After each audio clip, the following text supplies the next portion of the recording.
Bonjour à tous, bienvenue dans une nouvelle vidéo spéciale maman, où je vous parle des indispensables bébés pour moi. Et vraiment, ça n'engage vraiment que moi, que moi, que moi, que moi, que moi, que moi, que moi, que moi, que moi. Donc voilà, j'essaye de les classer par ordre du plus important au moins important. Peut-être que ça vous aidera à faire une liste si vous attendez un heureux événement. Donc voilà, et donc on commence cette vidéo tout de suite. Et donc je commence cette vidéo par vous dire quoi? Par vous dire que mon titre est un peu un titre putaclic, parce que honnêtement, rien n'est indispensable pour avoir un bébé. J'ai fait toute une liste des trucs indispensables pour le bébé. Et pour être honnête avec vous, je reprends cette vidéo après avoir commencé à la tourner un petit peu. Et en fait, je me dis que non, il n'y a rien qui est indispensable. Ce qui va être indispensable, attention, sortez les violons, ça va être l'amour que tu vas lui donner, le réconfort que tu vas lui donner, être là quand il a besoin de toi.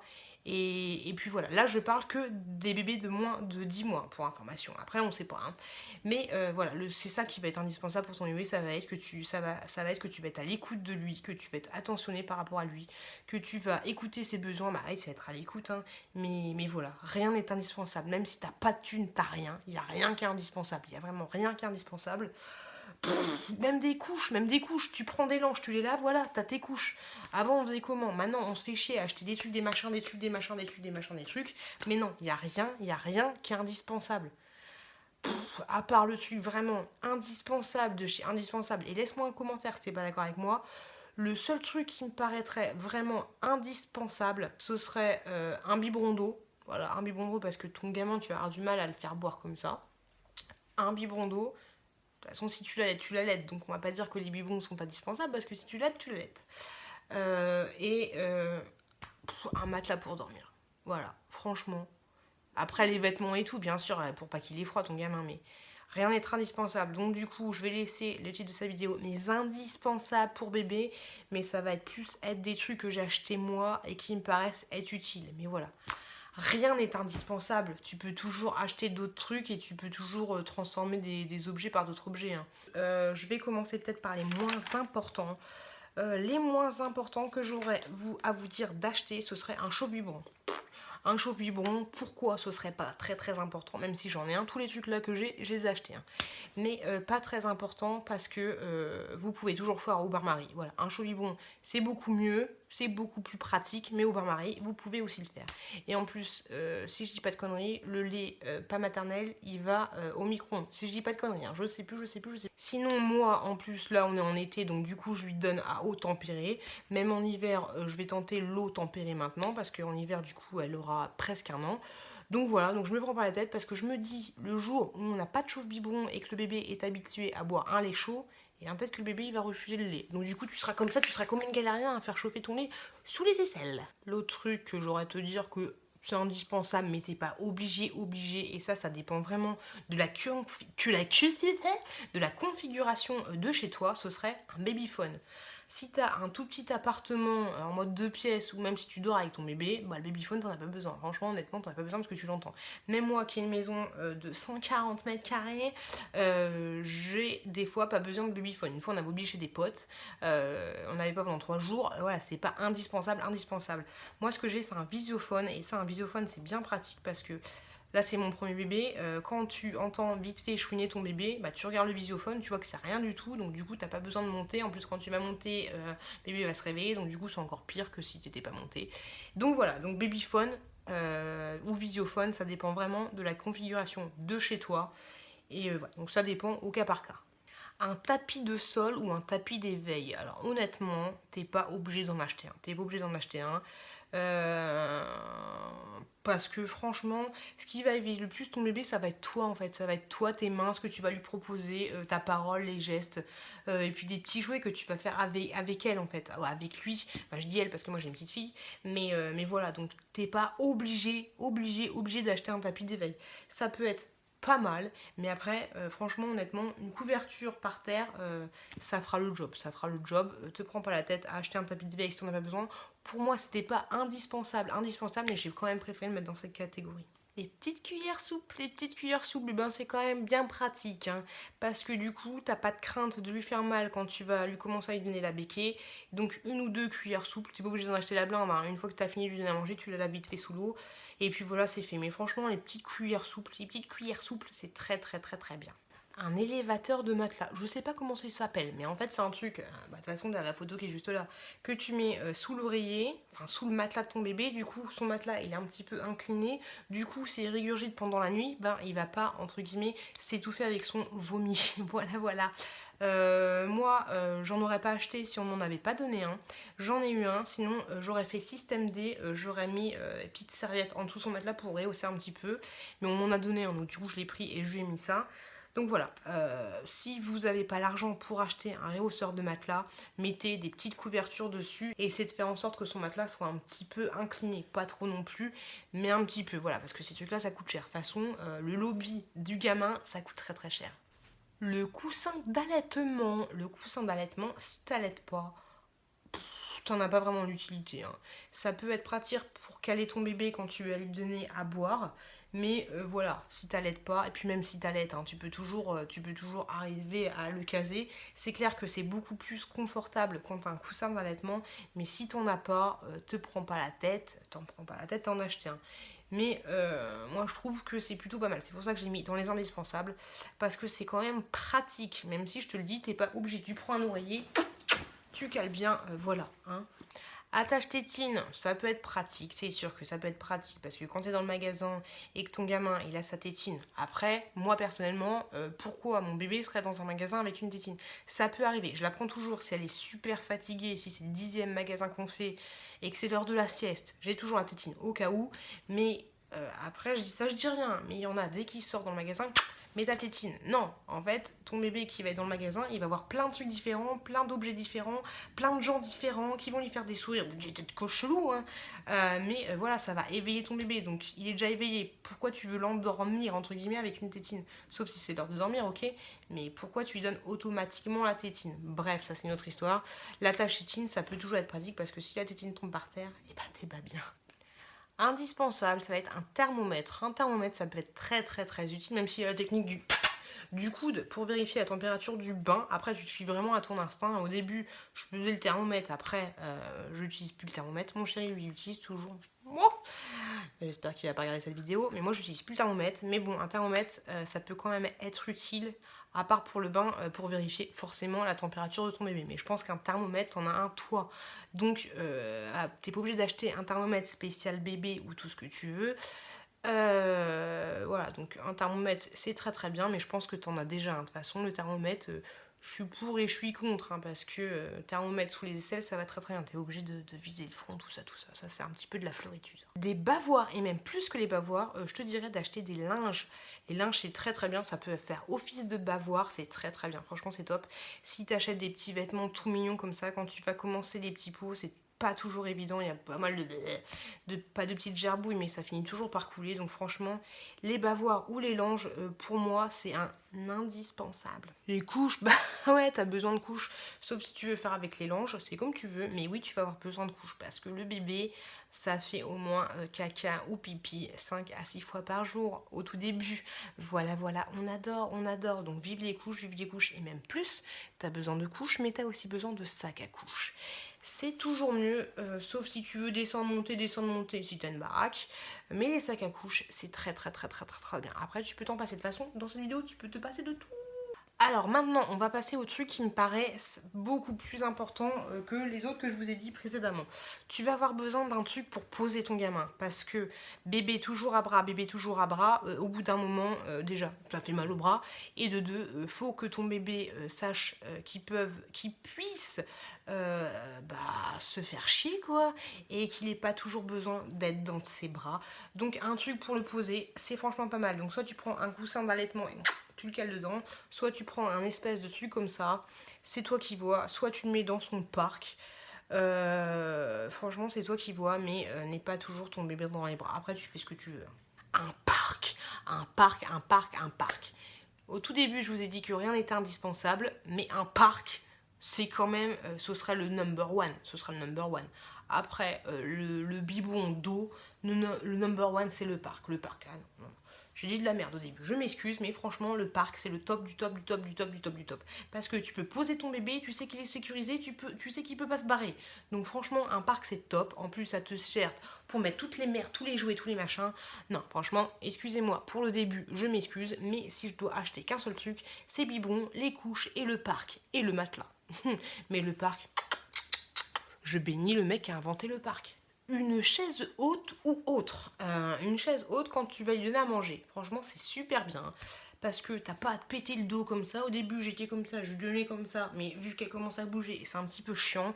Donc la chaise haute pour lui donner à manger, franchement, c'est top. Moi, j'en ai une comme ça en bois. Et franchement, elle est très très bien. Le seul truc qui est un petit peu chiant, c'est quand j'enlève, ses pieds ils ont tendance à toucher et tout, c'est un peu chiant. Faut faire attention, faut pas l'enlever d'un coup. Bah ouais, normal. Mais non, la chaise haute, c'est très très bien. Ça évite de te péter le dos. Et en moins, elle est en face de toi, la petite, enfin, ou le petit, c'est toi qui vois. Et non, franchement, la chaise haute, c'est plutôt pas mal. Le sac à langer, c'est très très bien quand tu vas partir, je ne sais pas où, à Action, faire les magasins. Au moins, tu as un sac à langer où dedans, tu as ton biberon, tu as ta tétine, tu as ce qu'il faut pour le changer. Non, franchement, un sac à langer, c'est très très bien. Après, tu n'es pas obligé d'acheter un sac à langer. Si tu as un vieux sac ou même un sac de sport, ça fera l'affaire. Te prends pas la tête à acheter un sac à langer à 50 balles. Tout peut faire l'affaire. Donc un sac, c'est un sac. On l'appelle un sac à langer parce que c'est comme ça que ça va se passer, parce que tu le sers pour langer ton bébé. Mais n'importe quel sac fera l'affaire. Donc un sac à langer, c'est très très bien. Mais un sac à langer, c'est quoi? C'est juste un sac où tu réunis ses affaires quand tu vas partir te balader en excursion. Rien de plus, rien de moins. Pas obligé d'acheter un sac à langer. Alors même si tu peux faire ton gamin un espèce de bandana comme ça, il n'y a pas de souci, ce sera toujours mignon, mais un chapeau quand il fait beau, c'est quand même mieux. Ça évite que ton gamin ait un coup de soleil et que tu finisses tes vacances à l'hôpital. Non, un chapeau, c'est très très bien. Après, tu prends un banane, tu fais ce que tu veux, mais l'important, c'est de protéger le petit crâne tout mignon de ton cher et tendre. Un goupillon, c'est quand même pas mal pour nettoyer le fond des biberons. C'est quand même bien, un goupillon, c'est quand même bien. Il y en a chez Action, mais franchement, je te les conseille pas. Un support à langer, vous savez, c'est l'espèce de petit matelas comme ça qui est un petit peu incurvé. Là. J'ai pas mis la table à langer parce que c'est pas obligatoire. Voilà, c'est pas indispensable. Moi j'en ai une, c'est bien parce qu'elle est à bonne hauteur. Mais le plus important, c'est le matelas. C'est le matelas. Tu peux toujours mettre le matelas sur ta cuisine où tu veux. Mais voilà, le plus important, c'est le matelas. Et ça, c'est franchement bien. Même si tu peux le mettre direct sur la table, mais un matelas à langer, franchement, c'est quand même top. Donc je te conseillerais quand même d'acheter un matelas à langer. Même si tu peux te faire un matelas avec des serviettes et tout ce que tu veux. De toute façon, comme je t'ai dit, tu peux faire tout ce que tu veux avec tout ce que tu as. Mais un matelas, c'est quand même pas mal. Et pour aller dans la continuité des matelas, je te dirais les petites protections, vous savez, les petites protections qui vendent chez Action, toutes fines, tout machin pour protéger. Parce que si t'as un garçon, autant il va te pisser dessus, ça c'est pas grave. Mais si t'as une fille, quand elle va faire pipi, tu vas même pas te rendre compte. Directement, tu vas l'enlever, tu vas voir que ton matelas allongé est tout trempé. Donc si t'as un petit support ou une petite serviette, et ben ça c'est très très bien, ça protège ton matelas allongé. Et vu que ma petite était une petite pisseuse quand elle est toute petite, merci beaucoup. Une turbulette. Et ben oui, tu peux avoir besoin d'une turbulette. Une turbulette, qu'est-ce que c'est? C'est un truc comme ça. Et en fait, ça va servir en gros de couverture. Et ça va aussi un petit peu, pas serrer, mais conditionner, on va dire, ton bébé pour ce qu'il sente bien, un petit peu plus en sécurité et éviter qu'il se barre dans tous les sens. Non, franchement, la turbulette, c'est très très bien. Ça sert à réchauffer ton bébé. C'est mieux que de lui mettre une couverture. C'est vraiment pas conseillé de lui mettre une couverture parce qu'il peut s'étouffer avec, même si moi à la maternité elle avait une couverture. Mais franchement, non, une turbulette c'est très très bien. Ça vide ton bébé comme ça. Et franchement, c'est top. Ça lui tient chaud. Il y en a qui existent été, hiver, tout ce que vous voulez. Et donc voilà, non, franchement, une turbulette c'est top. Une baignoire, et j'irais mieux que baignoire, je dirais une baignoire que tu peux surélever avec des petits trépieds. Ça c'est cool parce que mon mec a des problèmes de dos et donc le fait qu'on ait surélevé la baignoire, la petite baignoire de bébé, ben franchement c'est top, ça t'enlève un mal de dos. Moi il y a des fois où je l'ai douché avec moi dans la douche mais c'était super tendu parce que quand vous lavez votre bébé peau à peau ça glisse, donc faut faire super attention, même si je sais qu'il y a des gants qui existent exprès pour agripper votre bébé, mais dans tous les cas c'est super dangereux.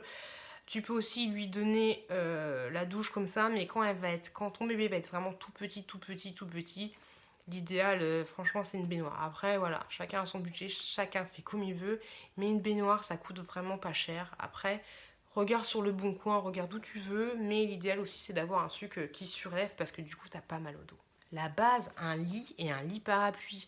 Un lit parce que ça va être son petit lit, ça va être son petit endroit à lui. Et je vous le rappelle, le lit, c'est vraiment pour dormir. Il n'y a pas de on le met dans le lit en attendant que nanana, je sais pas où le mettre, je le mets dans le lit. Non, faut que le lit ce soit l'endroit pour faire dodo. Le lit, c'est quoi? C'est pour faire dodo. T'es dans ton lit, tu fais dodo. Hop, c'est tout, on s'arrête là.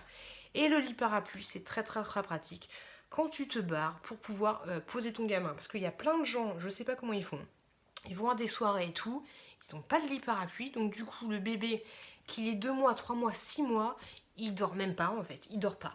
Donc il y en a qui utilisent la poussette, c'est très très bien aussi, mais l'idéal franchement c'est de se barrer quelque part et d'avoir un lit parapluie, franchement c'est l'idéal, c'est l'idéal.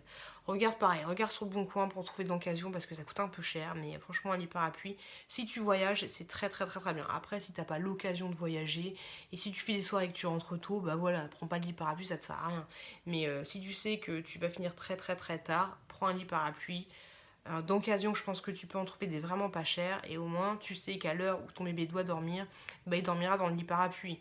Puis en plus, ça évite qu'il y ait toujours, vous savez, dans les couples, il y a toujours un qui rentre. Pour le bébé, il y a toujours souvent, c'est le mari qui reste à la soirée. Super, on adore, mais là au moins tu as ton lit parapluie. Puis même si ton gamin il dort pas parce qu'il y a du bruit et tout, il finira par s'endormir s'il est fatigué. Franchement, moi ma petite, la maison n'est pas bien insonorisée, des fois, la chava à la maison, elle est dans son lit, elle dort, donc il n'y a pas d'excuse. Après, c'est à toi de faire en sorte de ne pas habituer ton bébé à dormir dans le calme, le calme, le calme, le calme, le calme, parce que c'est sûr, si tu lui donnes des mauvaises habitudes, entre guillemets, ça va être dur de les changer. C'est comme pour nous, hein. Un bébé c'est un être humain. Une poussette, ça peut être indispensable selon votre vie, selon les choses que vous allez faire. Si vous avez l'habitude d'aller au marché, d'aller voir papy, mamie, nana, tout ce que vous voulez, si vous avez l'habitude vous-même de sortir, vous allez avoir besoin d'une poussette. Ça c'est sûr, c'est sûr, c'est sûr. Moi par contre, je n'ai pas l'habitude de sortir, je vais pas voir papy, mamie, je ne vais pas au marché, nanana. Donc je sors très peu. Après c'est vrai que le fait d'avoir la petite m'oblige à sortir plus, parce que c'est pas parce que moi je sors pas qu'elle est obligée de sentir le moisi et de rester enfermée dans la maison. Donc je sors. Mais au tout début, moi j'avais pris l'écharpe de portage. Donc après c'est comme vous voulez. Il y en a qui vont bien aimer ou pas aimer l'écharpe de portage. Dans tous les cas, l'idéal ce serait d'avoir quelque chose où vous pouvez sortir avec votre bébé, d'avoir entre guillemets les mains libres. Donc soit une poussette, soit une écharpe de portage, soit vous savez les petits trucs où vous mettez votre bébé dans le dos. Donc voilà, mais il faut que vous ayez un truc pour sortir votre bébé avec vous et qu'il soit un petit peu autonome. Donc vous faites comme vous voulez. Moi comme je vous l'ai dit, la poussette je ne l'ai pas achetée dès qu'elle était toute petite. J'ai pris une poussette canne et ça allait très très bien maintenant qu'elle a 10 mois. Mais au tout début j'ai pas acheté de petite poussette. J'étais dans l'écharpe de portage, elle pouvait quand même voir le monde mais elle était tellement petite que voilà, elle dormait. Et voilà, mais dans tous les cas je pense qu'il vous faut un moyen comme vous voulez pour sortir avec votre bébé sans avoir à le porter à bout de bras. L'écharpe de portage, vous avez les 2 mains libres hein, pour information. J'avais oublié 2 trucs, ça tombe bien qu'on soit dans la chambre de bébé Pioute. J'ai oublié un thermomètre d'ambiance, je sais pas comment on dit, mais un thermomètre pour mettre dans la chambre de bébé, parce que c'est très très bien, comme ça vous savez comment l'habiller pour que votre bébé fasse dodo. Donc ça c'est très très bien, et le top c'est si votre thermomètre vous donne le taux d'humidité, c'est pas mal aussi, parce que entre le ressenti que vous allez avoir vous, grande personne mature, c'est pas la même chose que le ressenti qu'il va avoir lui. Donc un thermomètre dans la chambre, franchement c'est une très bonne chose. Moi mon Visiophone fait thermomètre, j'en ai un autre là et j'en ai même un deuxième, un troisième, je sais pas où il est, mais voilà, un thermomètre ça peut être une très très très très bonne idée. L'anneau de dentition, ça peut être pas mal, ça existe sous plein de formes. Vous avez des espèces de petites bananes à croquer, des espèces de petits boîtiers à croquer, des espèces de colliers de dentition, ou même des espèces de têtes de dentition. Tout est bon à prendre.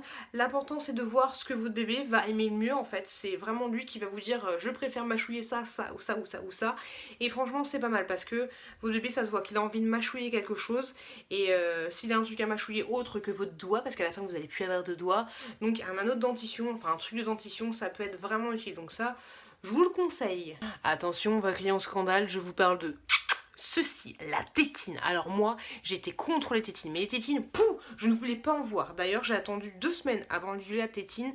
Et pourquoi? Parce que ma petite n'arrivait pas à dormir. La journée, elle n'arrivait pas à dormir. Et le soir, elle dormait difficilement. Quand elle dormait bien. Il n'y avait pas de souci. Elle a fait ses nuits très très rapidement. Mais elle avait du mal à s'endormir en fait. Et quand je lui mettais le doigt dans la bouche, elle était comme ça, elle a envie de téter. Donc moi, il faut savoir que j'ai allaité, que j'ai tiré mon lait, donc je lui ai donné le biberon et le lait en même temps, et en plus je lui ai donné la tétine, et il n'y a aucun souci là-dessus. Elle a tout pris très très très très très bien. Donc la tétine, si vous voulez pas le donner, ne lui donnez pas, mais ayez quand même une tétine adaptée à son âge, au cas où, on sait jamais. Parce que si votre bébé a du mal à dormir, comme moi, elle a eu du mal à dormir, à s'endormir en tout cas, quand on lui a mis la tétine, on a vu que ça l'apaisait quand même vachement. Et moi, la tétine, je lui donne que pour le coucher. Des fois, je vous l'ai dit, je pars avec quand même dans les magasins et tout. Si elle est vraiment fatiguée et si je vois que je déborde sur le planning, là je vais lui donner et elle va finir par s'endormir avec moi ou dans la voiture quand c'est à l'heure de dormir. Mais sinon, elle l'a jamais ou très très très très très très très très très très très très très très très très très très rarement. La tétine, franchement, je lui donne très très rarement. Donc la tétine, achetez-en une quand même au cas où. Après, vous n'êtes pas obligé de la donner, mais au cas où, vous serez content à 2h du matin d'avoir la tétine. Et là, vous verrez, parce qu'il y a des bébés qui ont des besoins de succion et d'autres un petit peu moins. Donc voilà. Et voilà, cette vidéo, elle est finie. Comme je vous l'ai dit, c'est mon avis à moi. Après, comme je vous l'ai dit, rien n'est indispensable. Vous pouvez toujours avoir des systèmes D, des machins, des trucs. Le monde de bébé, c'est un business, mais un business sans nom.